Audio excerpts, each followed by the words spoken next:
Today's episode of the Bleav in Steelers podcast is brought to you by betonline.ag. In the final week of the 2021 NFL season is here. If you want to place a bet on the gridiron action, Ike, betonline.ag is the place to do it. Hey, 365, 24/7, whatever sport, whatever time, whatever day. Make sure y'all go to betonline.ag. Head to the website or your mobile device to sign up today to receive your 50% welcome bonus on your first deposit. Just use our promo code Bleav, that's BLEAV, to receive your bonus. Bet online, where the game starts. All right, cue the music. It's time to start the show.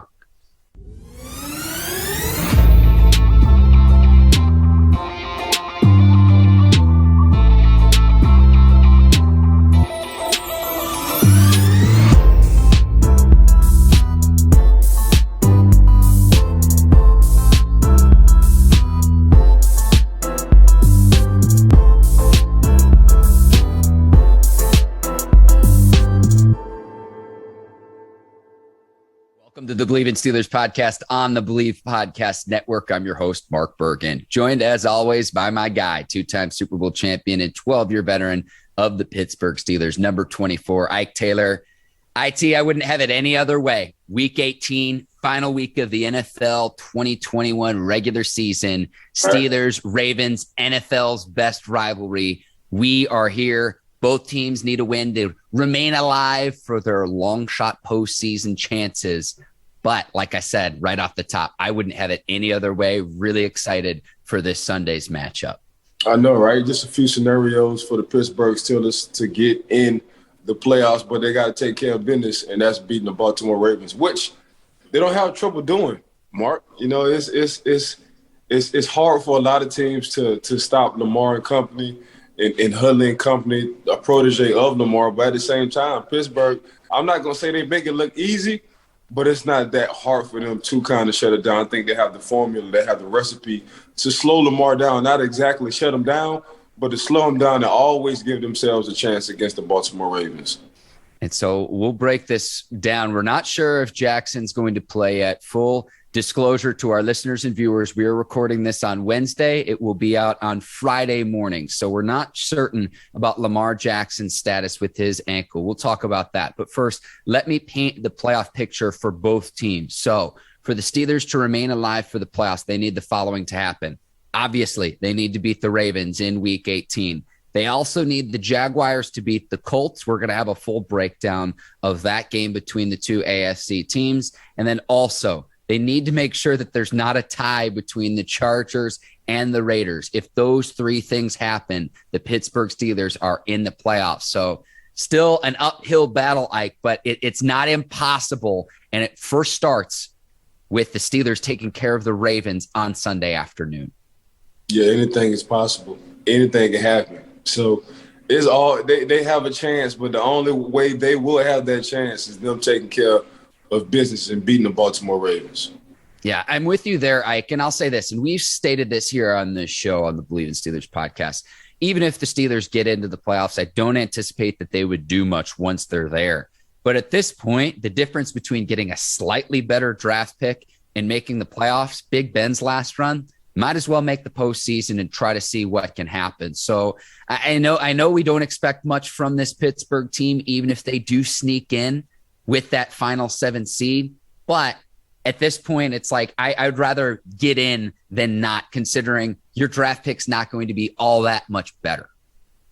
Yeah, I right now, I don't think they worrying about draft picks. I think they worrying about the Baltimore Ravens. For the front office with Kevin Colbert and company, you know, they worried about the draft picks. They weren't about the slots right now. But Coach T and that coaching staff, I guarantee you, man, he's worrying about a game plan that can put the Pittsburgh Steelers in the best situation time comes Sunday to play the Baltimore Ravens. Yeah, and so let's go back to December the 5th when the first time these two teams played this season. Steelers won 20-19, and head coach John Harbaugh went for the win on a 2-point conversion. Lamar Jackson led the Ravens to a touchdown with 12 seconds left. But remember, it was that 2-point conversion attempt where Jackson threw it just beyond the reach of tight end Mark Andrews, and it was TJ Watt who caused just enough of a disruption to force the incompletion. The Ravens failed to convert the 2-point conversion, and the Steelers won in the two teams' first matchup. Yeah, I think the Ravens went back-to-back with them kind of situations. Not even back-to-back, but I think they lost two games like that, trying to go for the two at the end of the game. So I think they lost 2 games with 2 points, by 2 points, doing the same situation. So John Harbaugh, man, one thing I like about Coach, man, Coach is all in when it comes down to his quarterbacks and his team. He gives them a long leash. They have so much confidence. He has so much confidence in them fellas. So when I see them certain situations, when I saw Coach Harbaugh last year and they asked Lamar if he wanted to go for it, and Lamar said, hell yeah. I'm like, man, look at that relationship. Look at that bond. Because, you know, the coach can always trump you, but the fact that a coach have that kind of trust and he loves his players, and you can tell us for most of the part, especially in crucial situations, them guys play for Coach. They play for Coach, and they love playing for Coach. So Coach kind of reminds me of Bill Belichick, but 2 years earlier. And we talked about this, and it's just giving kudos to Coach Harbaugh and Coach Belichick. You know, you got to change sometimes. You got to evolve, and I'm talking about with your personality and everything else. So I've seen Coach Belichick not smile a lot of times. About 20 years, he haven't smiled on that sideline until, you know, that Lombardi trophy was held up high. But, you know, with mac and cheese and the Patriots, and I really do, and I really feel the reason why he's changed a little bit because his son is on that staff, and his son has the at-home conversations with his dad, and it was like, Dad, you got to loosen up a little bit, man. These kids want to see you how you are with me. You know what I'm saying? They want to see that part of Dad. So, and he's lightening up, and he's enjoying football more, and they're enjoying Coach Belichick more. The same thing with Coach Harbaugh. You know, he was kind of strict. He was stern, just listening and talking to guys who used to play for him earlier. And you say, man, Coach is cool, but he's a handful. But now you can just see he's kind of evolving. The guys like playing for him, and he gives the guys a lot of leeway if they just do what he's saying. They're consistent on doing it. So kudos to both of them coaches. I just had to get that off my chest because looking at it from afar, that's what I saw. The thing that surprises me coming into this game, Ike, is that the Ravens are 5.5-point favorites, despite losing 5 consecutive games. Now, a large part of this is due to injury because Lamar Jackson's been out, but all of the running backs have been out. All of the DBs for the Baltimore Ravens have also been out.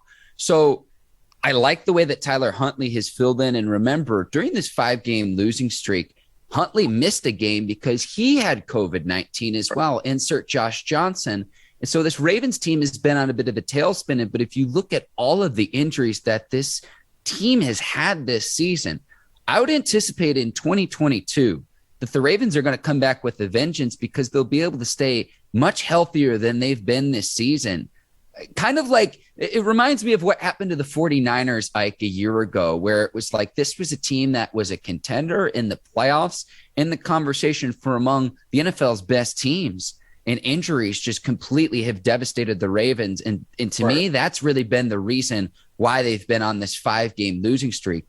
A 5-game losing streak and a 5.5-point favorite, something doesn't add up there in my eyes, Ike. No, it don't. But, man, you still got to give them boys props and credits. I'm talking about before the season even started, they done lost 4 starters. Then during the season, like the first 4 games, they lost another 7 starters. So they lost, another 3 starters. So it's 7 total. 7 total. I'm talking about starters. I'm talking about some of them are all pro kind of guys. You know, some of them are Pro Bowl kind of guys, especially on that defense, your 2 corners and Humphreys and Peters. So when you just look at that, man, and you got guys stepping in, you got guys getting reps and understanding what it is to be a professional and be a starter in the NFL, it's just like them boys never waver, but then it catches up with you. You know, and 2 of those games, you can blame 2 of those games just off of the decision-making on going for 2 instead of kicking for the field goal. So if they lost 5 in a row, but at the same time, if I were to take 2 of them, I think 2 of them could have been an easy win. It's just a decision-making Coach Harbaugh had wanted to do for his team on them 2-point conversions. But, man, as long as you got that guy named Justin Tucker who be kicking that thing some yards, you got a chance. Yeah, I think that they should force Justin Tucker to have to kick with his left foot because he's just too good with his right, Ike. Mr. Automatic, man. Yeah. And we love Chris Boswell. We love him. But at the same time, it's like you look across the division and Tucker every year at slightly better numbers, broke the record this season with the 66-yard field goal that won the game for the Ravens against the Detroit Lions in the final seconds of that one. Let me paint a quick picture. The Ravens are not out of the playoffs yet either. They face an even more of an uphill battle than the Steelers do. So obviously the Ravens would need to beat the Steelers in week 18. Since the Browns already lost to the Steelers in week 17, that is taken care of. The Ravens also would need the Colts to lose to the Jaguars, which we'll talk about here in just a few minutes. The Dolphins would need to lose to the Patriots or tie the Patriots. And then the Chargers would need to lose to the Raiders as well. So, like I said, more needs to happen for the Ravens to get into the playoffs than the Steelers. Obviously, they both need to win in week 18. Yeah, all that is possible, though. Every scenario on both sides, whether it's the Pittsburgh Steelers or whether it's the Ravens, both sides is possible if you look at them scenarios. So, I mean, Jacksonville always like, how the hell you lose to Jacksonville? They always got them situations, coming up. And this could be one, so time will tell. But it's old saying, any given Sunday. And we seen that movie. So yes. Any given Sunday. So time will tell. We'll go to Colts and Jags in just a second, Ike. I want to get to keys to Steelers and Ravens before we move on, though. In my eyes, it's as simple as this. Does Jackson play? Obviously, that's the biggest question looming over this game. If it is Huntley, still a very good quarterback. No one is Lamar Jackson, still a very good quarterback. But how do you slow down tight end Mark Andrews, who's been terrific over his last 4 games? He's really been the only member of this Ravens offense who's been productive in Jackson's absence. But Andrews is averaging 116 yards receiving in his last 4 games. Slowing him down is going to be key, and you can't let the running game going. You can't let the other skill position players get going either. The rest have struggled without Jackson, but Andrews has been a constant for this Ravens offense. He's the player I would key on from the defensive standpoint for the Steelers. Yo, my 2 keys for the Pittsburgh Steelers is, 1, no turnovers. They cannot have any turnovers. 2, you're right, stop Andrews, because he's been something to deal with going into these last 4 games. You're talking about somebody who is all pro. He's a Travis Kelce. He's a Kerry Kittles. You got to put him in those situations, because quietly, and the only reason why he's not mentioned enough publicly is because of the record and because they have lost 5 straight games. But other than that, he's been just as good. He's been more consistent. I'm sorry. He has been more consistent than those 2 I just named, between Kittles and Travis Kelce. He's just on a losing team right now who's been in the slump. But you want to talk about Mr. Consistent. Mark Andrews has been held for every defense he went against. I love the old school reference. I Bleav you meant George Kittle for the 49ers. Kerry Kittle's the old school guard for the Nets way back in the day. Hey, I did it last show too, Ike. We're both getting old. I just got done talking about him, man. We used to play basketball together in New Orleans. He's from New Orleans. So we used to play basketball at a gym called Treme downtown. So he was like one of my favorite guys with the high white socks. But yeah, George Kittle, not Kerry Kittles. My bad. I'm glad I'm correct. I get them confused all the time. I got Michael Sam and Michael Strahan confused last show, Ike. So I got you. This is why I'm here. Appreciate you. Mike Tomlin's 15-year run too, Ike. No losing seasons. The Steelers, 18 straight non-losing seasons. The next closest team, Ike, the Kansas City Chiefs, with 9 consecutive non-losing seasons. So Steelers have had quite a run under Coach T. I wanted to mention that too. I know we talked a lot about Big Ben and Najee Harris's heroics and TJ Watt's heroics on our last show, but Mike Tomlin's been the epitome of consistency for the Steelers.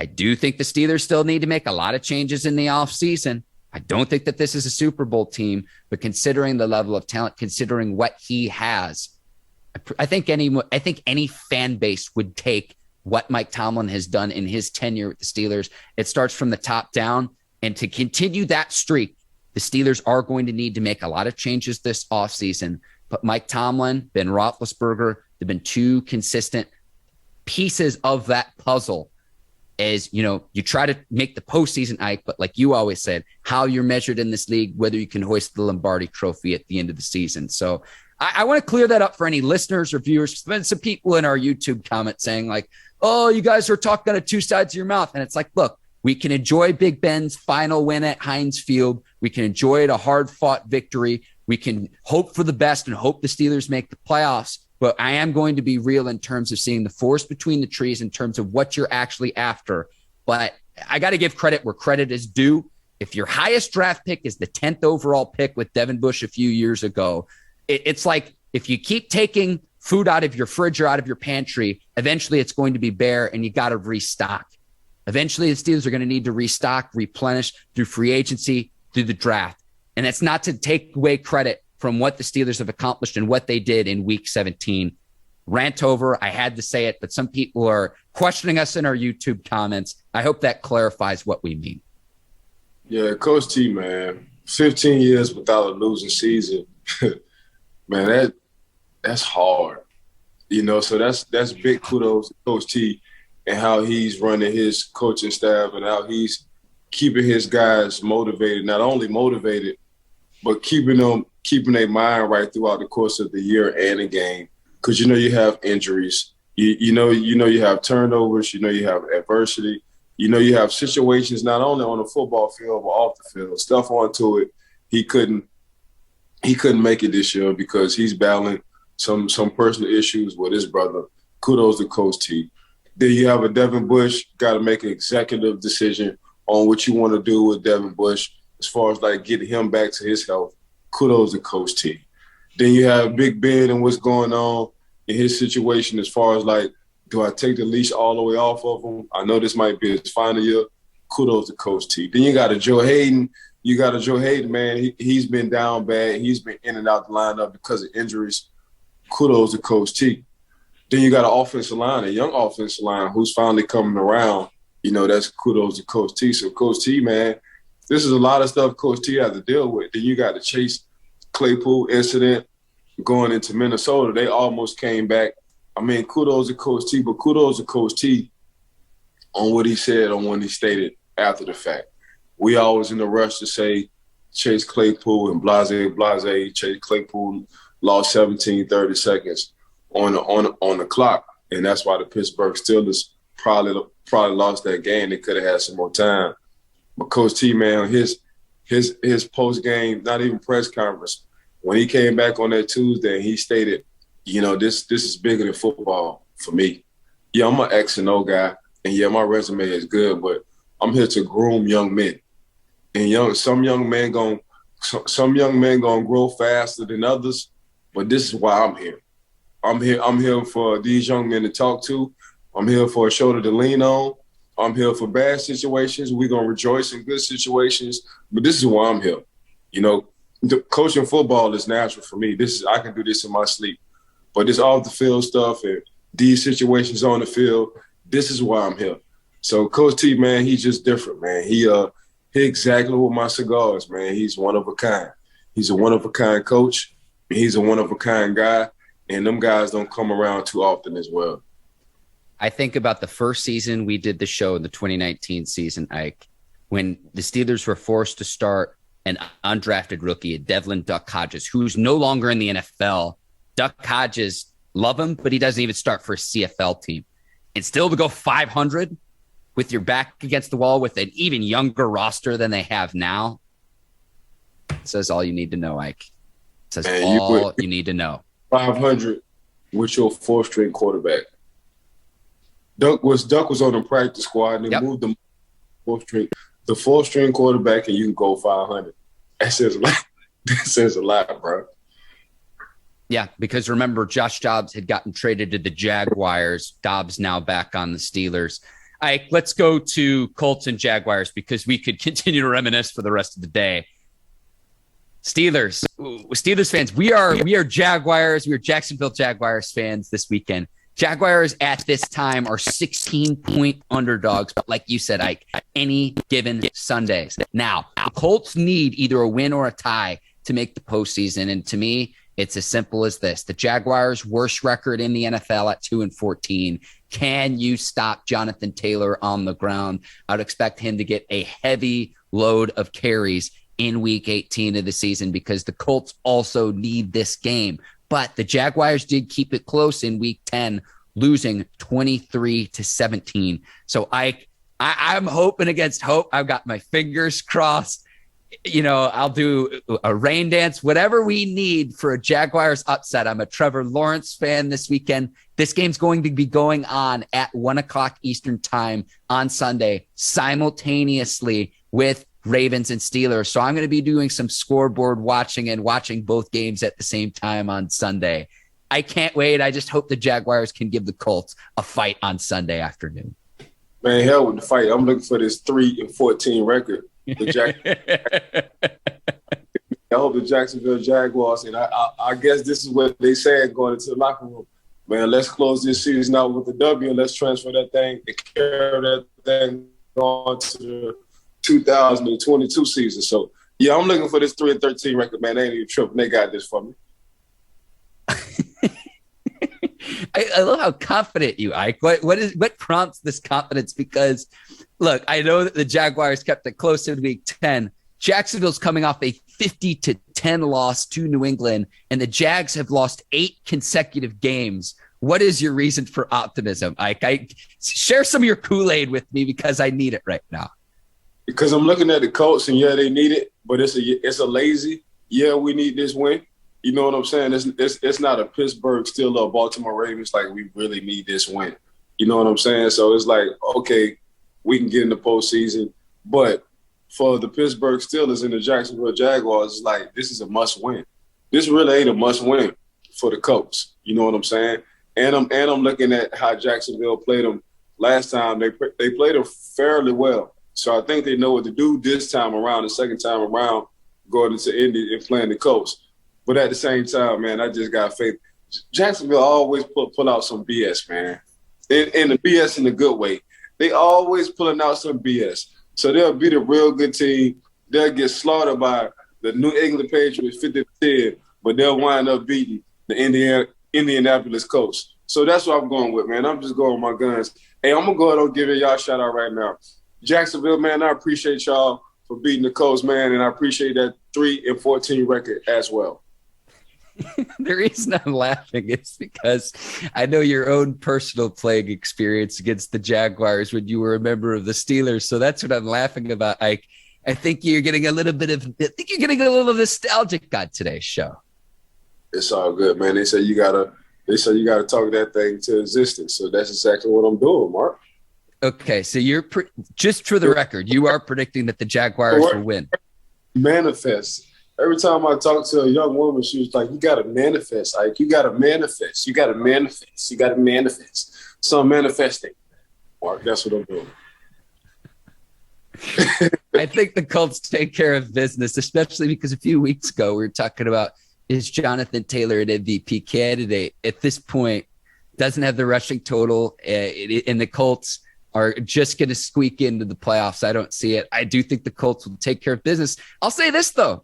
And you say how Jacksonville can pull, a rabbit out of their hat if they will. They are playing at home. It's a weird place to play this late in the season where, other parts of the country, there's snow on the ground too. And it's like, it's 70 degrees today here in Florida. This is kind of weird. So the stage is set, Ike. And like you said, any given Sunday, as soon as you said that, I thought back to the conversation we had many moons ago, earlier in 2021, with Agent Lee Steinberg, who was involved with the movie Any Given Sunday. So encourage any of our listeners and viewers to go back and listen to that conversation. Any Given Sunday, Ike. And man, that Jaguars, if they do go 3-14, how glorious it's going to be for the Steelers. Gotta manifest it, baby. Mark, you have to manifest. All right, Ike, I think the Colts will take care of business, but we'll see it. But we've got several other Week 18 matchups to preview. And I'll start with Chargers at Raiders. And Ike, this to me was fascinating because in the unlikely scenario that these two teams tie, they would both be guaranteed a playoff berth. Now, Chargers head coach Brandon Staley has shut down this notion that the two teams would intentionally tie. But like, if I would try to come to some sort of agreement, like, or could you imagine if this actually happens, what the league will do? I'm hoping against hope. The odds of the two teams ending in a tie are pretty much zero. But the Chargers go in as a 3-point favorite. Brandon Staley has said he's not going to do that. But I hope that this game ends in a tie. And I'm saying this, if the Steelers can't get into the playoffs, I hope this game ends in a tie just to see what would happen. It would be a very, very bizarre scenario. So if it ties, both of them are in the playoffs, the Raiders and the Chargers? Yeah. So, but I don't know how the heck that they would even, like, if they would just have a one-game playoff. I don't know what the league would do. I really don't. Scenario, or they just need to tie and both of them will have a playoff berth? If they both tie, they're both guaranteed a playoff berth in a tie scenario. Now, how that would impact the seedings and the standings and which team plays who, that I'll be honest with you, like, full disclosure, full caveat to our listeners and viewers, I don't know what would happen in that scenario, but both would have a playoff berth. I'm just guessing the shootout. So they would have to play again. Them two teams would have to play again to see who actually get in the playoffs. That's what I think. Yeah. So from that perspective, hell no, I don't want tie. I definitely don't want tie. I'm trying to win this ball game, because if we tie, we're gonna wind up getting a playoff berth, and I would call it a shootout. They would call that like a small wild card to actually get in the playoffs. So yeah, it's like I'm looking from the outside in. Hey, how y'all doing? I got an invitation. So I got an invitation to the party, but it was on the wrong day. Y'all gave it to me the wrong year. Sorry. Hell no. Hell no. I gotta win this ball game. That's a good question. We gotta see what the scenario, if they do tie, what the scenario would be on how two teams, because that would throw it off, right? Well, that, and then you obviously have playoff games that are already scheduled. The Super Bowl's already scheduled. So they're not going to like reconfigure the entire playoff format. Again, the unlikely scenario that this happens, and the Steelers need this game to finish with the result and not a tie. So Steelers fans, you're hoping for a result in this game and not a tie. But if the Steelers are eliminated from the playoffs, I'm all for chaos, Ike. And so I would just like to see what the league would decide, and then how that would impact the rest of the playoffs. But I like your analogy of saying, hey, come to Jay Gatsby's party, but oh, whoops, I got the wrong date on my invitation. I love that, Ike. Yeah, that's crazy. Yeah, actually, I got the Chargers winning that game by 3 to go ahead and give my pick. But if it was a tie, that would be very interesting to see what the league would do, Mark.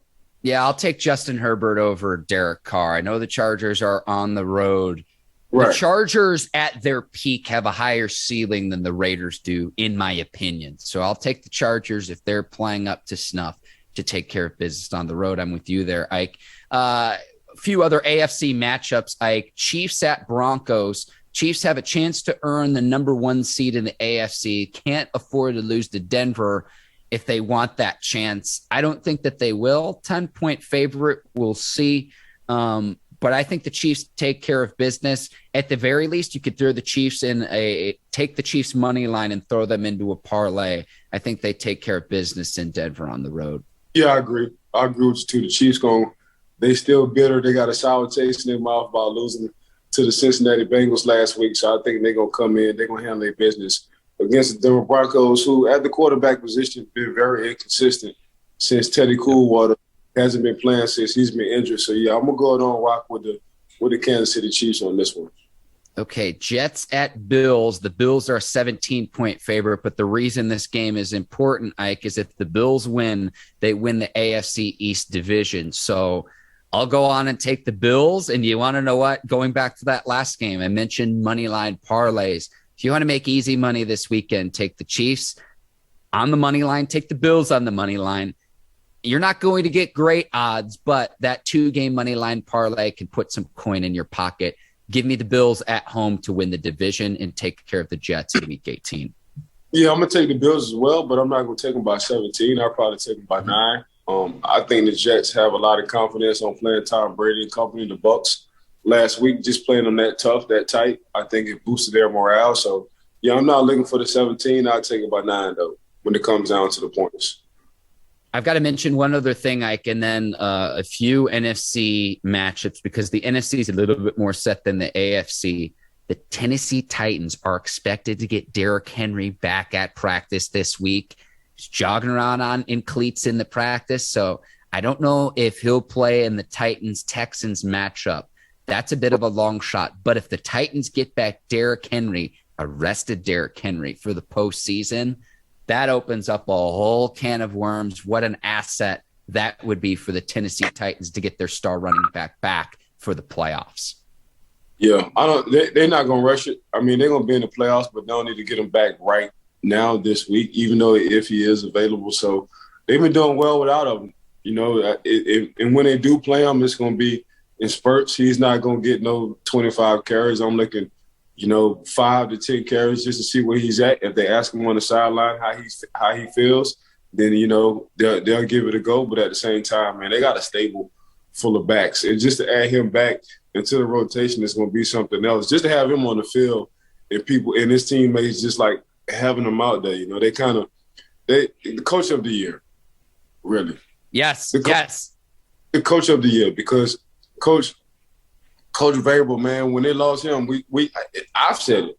I said, man, it's not gonna look good for the Tennessee Titans, and I lied because it's been looking very good since they lost Derrick Henry.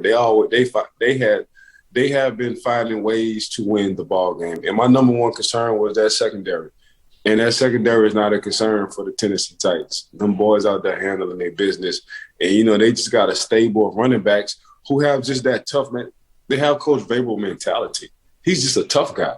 He's a tough when it rains. He don't want nothing over his head. He got his headphones set on. He got his towel tucked. He's a tough guy. If he could wear shorts in the rain, he'll wear shorts and flip-flops if the league let him. He's just one of them tough guys who don't – if it snows outside, he don't want to be covered up, man. He's just going to have like a light little hoodie on with a jacket. That's just him. He's a tough guy. He's one of them guys where he tells his teams, hey, man, the code that is, make sure we go sleeveless to show them guys how tough we are. He's just a tough guy. So when I look at his offensive line and his running back stable, they're tough guys. You know what I'm saying? So I get why they're in a position, and I was dead wrong when I thought King Henry had fell down and he injured himself on the Tennessee Titans. I should have known better coming from a former Pittsburgh Steelers, Coach Vrabel, 3rd-round draft pick. My bad, dog. Ike, this is why you're the absolute best. I'm going to use a line you used to describe Coach T a few years ago for Coach Vrabel. You always would say Coach T does more with less. I think that statement's applicable this year with what Mike Vrabel has done with this Tennessee Titans team. Whether he wins Coach of the Year or not, in my opinion, he is most deserving. We'll talk a little bit more after the Week 18 action, Ike, of awards and which player should win MVP, offensive rookie of the year, defensive rookie of the year, coach of the year, comeback player of the year, all of that. But in my opinion, given all of the injuries, not just to Derrick Henry, but he hasn't had many of his offensive weapons in the A.J. Browns and the Julio Jones of the world. So the job he's done, I will say this, he is a beneficiary of playing in a weaker division, considering Colts are a fringe playoff team. They'll probably get in, but Texans are 4-12. Jaguars have a league worst 2-14 record. So plays in a weaker division, that certainly helps, but you can't control who you play, and he's gotten the job done for Tennessee. I want to move to the NFC, and just to paint a quick roadmap, we're only going to talk about 2 scenarios, but before we do, Packers have won the NFC North title. They're the number 1 overall seed, meaning they'll get the first round bye and home field advantage. The Cowboys won the NFC East division title. The Tampa Bay Buccaneers have won the NFC South division title. Cardinals, Rams, and Eagles have all already clinched a playoff berth. Now, the Cardinals can win the NFC West with a win and a Rams loss. The Rams can clinch the NFC West division title if they win or tie, or if Arizona loses or ties. And then there's only one playoff spot left in the NFC, and that's going to be between the Saints and the 49ers. Now, the Saints get in if they win and the 49ers lose. The 49ers, they win and they're in, or if New Orleans loses or ties as well. So only one slot at stake left in the playoffs between the Saints and the 49ers. Between the two teams, Ike, Saints and 49ers, who do you think gets in the playoffs? I want the 49ers to get in. The 49ers have the playoff. That they will be the scariest team in the NFC to play because their physicality, because they're the Tennessee Titans of the NFC. All they want to do is run the football, play action pass, play good defense. That's all they want to do. And there's nothing pretty about them. Everything is ugly. It's an ugly win. It's a tough win. It's when you go home after you get done playing the San Francisco 49ers, man, you got to soak in some Epsom salt. That's the kind of ball they've been playing throughout the course. So that's the kind of ball you need to play when it comes down to playoff football. So that's exactly who I want to see in there. I want to see the San Francisco 49ers going into the playoffs and making them guys have Epsom salt after the game because it was a tough game and they lost. I see what you're saying, Ike. Now, the 49ers are going to be on the road playing the Los Angeles Rams in Week 18. At the same time, the Saints are going to be on the road playing the Atlanta Falcons. So I think the Saints have a little bit easier of a path. Well, I don't know, because the Saints not only need a win, they need a 49ers loss. But the 49ers, if they win, they're in. But beating the Rams on the road is going to be tough. But it's going to be a lot of fun to watch to see who gets that final playoff spot in the NFC. I am with you, though, too, not just with the style of play for the 49ers. What I mean by this is the Saints get in the playoffs. I don't expect New Orleans to do much once they're there, just given the inconsistent quarterback play, really ever since Jameis Winston went down. The 49ers get into the playoffs. Even if they're the 7th seed, that's a team no one wants to play come postseason time. So in terms of a team that could actually win a game in the playoffs, maybe make some noise, maybe go on a run, I think the 49ers would be a lot more prone to do that than the Saints. Yeah, I'm taking the 49ers all day. I don't think it's out of reach for the 49ers to beat the LA Rams. Like the LA Rams, they kind of inconsistent as well. They start off slow. Matthew Stafford, it just depends on which one you get. You're gonna get the good Matthew Stafford, or you're gonna get the bad Matthew Stafford. So he's a heck on Jack kind of guy anyway. So Matthew Stafford, he's able to give you points by throwing interceptions, and you can get turnovers off of him. So time will tell. Like I'm not too sold on Matthew Stafford as well. So it's Super Bowl or bust with the LA Rams, and yes, sir. And I keep looking at this Jared Goff trade. Like, is it worth it? Because I do know Jared Goff went to a Super Bowl, even though they lost against the New England Patriots. They did go to a Super Bowl. So I'm now when you want to talk about arm talent and all that good stuff, yes, Matthew Stafford for sure. He's got one of the best arms, other than Aaron Rodgers. Got one of the best arms in the league. But man, when you want to talk about decision making, I mean, it's for sure. My personal opinion, I don't think they're going to the Super Bowl this year, next year, any other year until Aaron Rodgers get out that division. So, and it's a tough slate when they playing Kyler Murray and company whenever Kyler Murray is healthy. So, man, time will tell, and we shall see. But I'm not sold on Matthew Stafford. I know you can get a good one or you can get a bad one. Hopefully, the good Matthew Stafford come out against the 49ers, but I doubt it. Hey, we'll take Aaron Rodgers in Pittsburgh and take him off the NFC's hands. I will gladly take that in Pittsburgh. Now, the Rams get back Cam Akers in Week 18. Player was played all season long, and the Rams have struggled to run the ball. So I'm surprised you point to the quarterback position with Stafford, Ike, because this time of year, and I know they're going to be playing at SoFi, so it won't matter in Week 18, but in the playoffs, when you've got to go into a Lambeau Field and win on the road and there's snow on the ground, you're going up against a formidable home field advantage. I want to see what Cam Akers can do upon his return for the Rams. And that's something I need to see in Week 18 before I can begin to forecast to say, yes, the Rams are Super Bowl contenders, or no, that they're not. They need to get the running game going, Ike. And I think once that happens, Stafford would look all that much better. OBJ's been a nice addition for the Rams as well, You're spot on, though, in saying the Rams are all in because the acquisition of OBJ, the acquisition of Von Miller, getting Cam Akers back. It's all or nothing if you're the Rams this season right now. Super Bowl or bust. Those are the expectations if you're a Rams fan. I just don't see it. I don't see it at all. I don't see the Rams as being a Super Bowl contender. I would pick the 49ers over the Rams to be a Super Bowl contender because the 49ers was a couple of games away from going to the Super Bowl as well. So I just know what you need to do in the postseason, and that's be very physical. And the Rams are not a physical team. They are their coach's personality. They're a smart, finesse, a smoke and mirrors kind of team. And that's not a bad thing at all. It's just by the end of the day, you got to get in the ring. Mama, daddy, grandma, grandpa, auntie can't help you. Once they hit that bell twice, you got to get in the ring and you got to start swinging and may the best man win. So that's just what it is.